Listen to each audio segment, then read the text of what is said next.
అందరికీ నమస్కారం. రాష్ట్ర ప్రజలకి, శ్రేయోభిలాషులకి, ప్రతి ఒక్కళ్ళకి వైఎస్ జగన్మోహన్ రెడ్డి గారు పులివెందుల ఎమ్మెల్యే, ప్రతిపక్షమైన పార్టీ. మరి ఆయనకెందుకు అంత బాధ, అంత సమస్య ఆయనకు ఎందుకు వచ్చింది? ఆయనకున్న సమస్యలు చాలక, ఆయనకున్న కేసులు చాలవా? ఒక్కసారి రాష్ట్ర ప్రజలు వివరంగా చెప్పండి. ఆయన చెయ్యడు, ఇతర పార్టీ వాళ్ళను చెయ్యనివ్వడు, రాష్ట్రం బాగుపడకూడదు అంటారు. మరి ఒక డిప్యూటీ సీఎం ఫోటో కానీ, ఒక రాష్ట్ర ముఖ్యమంత్రి ఫర్యులు ఫోటో కానీ కార్యాలయాలలో ఉంటే ఆయనకేం నష్టం వచ్చింది ఒక్కసారి చెప్పండి. ఆయనకు ఏది ఏమైనా చేతనైతే అసెంబ్లీకి వెళ్ళాలి. అసెంబ్లీకి వెళ్ళి ఆయన నమ్మిన ప్రజలను, ఆయన ఓట్లు వేసిన గెలిపించిన ప్రజలను, నియోజకవర్గాలలో ఎంతోమంది ఉంటారు. వాళ్ళకి ఏమైనా చెయ్యాలనుకుంటే న్యాయం చేయాలనిపించాలి ఆయనకు. ఆయన న్యాయం అనేది చెయ్యడు. ఆయన వర్గం వాళ్లకు ఏమన్నా అన్యాయం జరిగిందే ఒక్కసారి చెప్పండి. ఆయనకు ఓట్లు వేసిన ప్రజలకు, ఆ నియోజకవర్గాల్లో గెలిపించిన ప్రజలకు ఎటువంటి అన్యాయం జరగలేదు కదా. ప్రతి ఒక్కళ్ళకైనా కానీ తల్లికి వందనం పథకం అందింది. సంవత్సరానికి 3 గ్యాస్ సిలిండర్లు తీసుకుంటూనే ఉన్నారు. ఇంట్లో ఎంతమంది ఉంటే అంతమందికి డబ్బులు పడ్డాయా లేదా ఒక్కసారి చెప్పండి. ఉచిత బస్సు ప్రయాణం అనంగా ప్రతి ఒక్కళ్ళు ఎక్కుతున్నారా, ఎక్కటం లేదా? వాళ్ళకి అటువంటి వాళ్ళకి కొంచెమన్నా జ్ఞానం అనేది ఉండదు, కొంచెమైనా ఏది ఏమైనా. కానీ అందరూ ఎక్కుతూనే ఉంటారు, అందరూ పోతూనే ఉంటారు. మళ్ళీ జగన్మోహన్ రెడ్డి గారు పరిస్థితి ఏమిటి ఒక్కసారి ఆలోచించి చెప్పండి. ఆయనకు అసెంబ్లీకి వెళ్ళటం చేత కాదు. బెంగళూరులో ఉండి ఏవేవో వీడియోలు తీసి రాష్ట్ర ప్రజల మీద వదలటం తప్ప రాష్ట్ర ప్రజలకు సహాయం చేసే వ్యక్తి మాత్రం కాదు. అటువంటి వాటికి పనికొస్తాడు, అటువంటి పనులు చేస్తాడు. అసెంబ్లీకి వెళ్ళటానికి చేత కాదు. నిన్న అనంతపురం బహిరంగ సభలో కూడా మన రాష్ట్ర ముఖ్యమంత్రి పర్యులు జగన్మోహన్ రెడ్డి గారు అసెంబ్లీకి రాండి, జగన్మోహన్ రెడ్డి గారు అసెంబ్లీకి రాండి అని పిలుస్తూనే ఉన్నాడుగా. మన రేవంత్ రెడ్డి సర్కార్ గారు తెలంగాణలో కేసీఆర్ సార్ని పిలిచినట్టు పిలుస్తూనే ఉన్నాడు ఈయన కూడా. కానీ ఈయన వెళ్ళడు. ఒక్కసారి చెప్పండి, వెళ్ళాలి లేదా? వెళ్ళాలి ఏది ఏమైనా. వెళ్ళకుండా ఇటువంటి మాటలు మాట్లాడుకుంటూ బయట ఇటువంటి పనులు చేస్తుంటే ఎలా సాధ్యమవుతుంది ఒక్కసారి చెప్పండి రాష్ట్ర ప్రజలైనా. మరి ఆయన అధికారంలో ఉన్నప్పుడు పట్టాదారు పాస్ పుస్తకం పైన ఆయన ఫోటో వేశారా లేదా? మళ్ళీ రేషన్ కార్డు బుక్కులపైన ఆయన పాస్ ఫోటో ఉందా లేదా? అలా చేయవచ్చునా?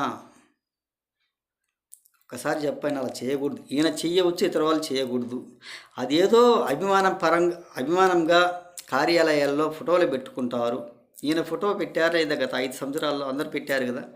ఆయన పరిపాలన అయిపోయింది, ఇప్పుడు ఈ అధికారం ఉంది కాబట్టి ఇలా ఫోటోలు పెట్టారు. ఆయన దానివల్ల వీళ్ళకి ఏమీ నష్టం వచ్చింది? దాన్ని కోర్టుకి వేసి కోర్టులో పిటిషన్లు వేయాలా? అది ఎంతవరకు సవాబు ఒకసారి చెప్పండి. అది మంచిదేనా? అదే కడుపు వస్తుంది. ఆయన ఓర్చుకోలేకపోతున్నాడు ఈ ప్రభుత్వాన్ని చూసి. నా ప్రభుత్వం లేకపోయినా నేను 3 ముక్కలు చేద్దును కదా, రాష్ట్రం సర్వనాశనం చేసేద్దును కదా, రోడ్లు వేయకుండా 5 సంవత్సరాలు పరిపాలన చేశాను, నాకు చేత కాలేదు అన్న ఉద్దేశంతో అటువంటి పనులు చేసుకుంటూ ఉన్నాడు. ఋషికొండకు 5,000 కోట్లు 8,000 కోట్లు పోసి ధారపోసి సర్వనాశనం చేశాను, అది దేనికి పనికి రాకుండా పోతుంది అన్నట్టు కూడా వ్యవహరిస్తున్నారు. అంటే అధికారం ఉండాలి కానీ ఇటువంటి పనులు చేయడానికి చేత కాదు. చేసేవాళ్ళని చేయనివ్వడు.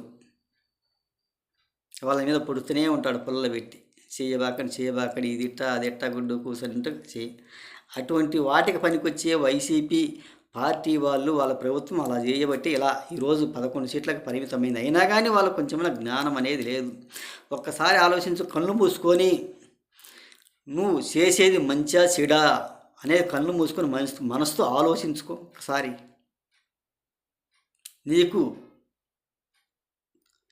నీకు నీ మధ్యలో అనిపించేది నీకు తెలుస్తుంది, ఒక మంచా చెడు అనేది. ఒక్కసారి ఆలోచించుకోమని చెప్పండి. ఆయన చేసిన మంచి పనే కాదనేది. ఈరోజు అధికారం లేదని అసెంబ్లీకి వెళ్లకుండా ఇటు బయట ఉండి వీడియోలు తీసి తప్ప దేనికి పనికి వచ్చేవాళ్ళు మాత్రం కాదు. ఒక్కసారి ఆలోచించండి. మీ వర్గాలు, మీ అభిమానులు మీ పార్టీకి ఓట్లు వేసిన వాళ్ళు కూడా చెప్పవచ్చు కదా. అసెంబ్లీకి వెళ్ళు జగన్మోహన్ రెడ్డి గారు, అసెంబ్లీకి వెళ్ళండి, అసెంబ్లీకి కూర్చోండి, మాకు కనిపించడం లేదని వాళ్ళు కూడా చెప్పాలి. ఒక్కసారి ఆలోచించండి. ఏది ఏమైనా ఆ ఫోటోల వల్ల నీకు నష్టం ఏమి లేదు. కోర్టులో వేసినందువలన అవి ఏమవుతుంది?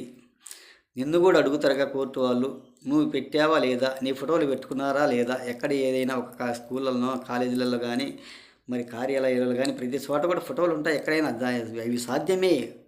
వాటి కడుపుదకొచ్చి కడుపుదిన మాటలు మాట్లాడటం ఎందుకు అనవసరంగా? ఒకసారి ఆలోచించండి. నువ్వు చేసిన 5 సంవత్సరాల పరిపాలన గురించి తమరు గారు ఒకసారి అడగండి, రాష్ట్ర ప్రజలైనా కానీ అని తెలియజేస్తూ, వాటి వల్ల నష్టం అంటూ ఏమీ లేదు, నీకు నష్టం అంటూ ఏమీ జరగదు.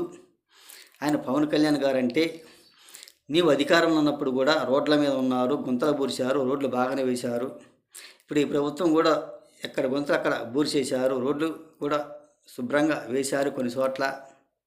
నీకు వేయటానికి చేత కాదు, నీకు కడుపు మంట తప్ప దేనికి పనికొచ్చే వాళ్ళు మాత్రం కాదని తెలియజేస్తూ, ఒక్కసారి ఆలోచించుకొని మనస్సాక్షిగా తెలియజేస్తూ, మీరు కూడా చెప్పండి రాష్ట్ర ప్రజలు కొంచెం.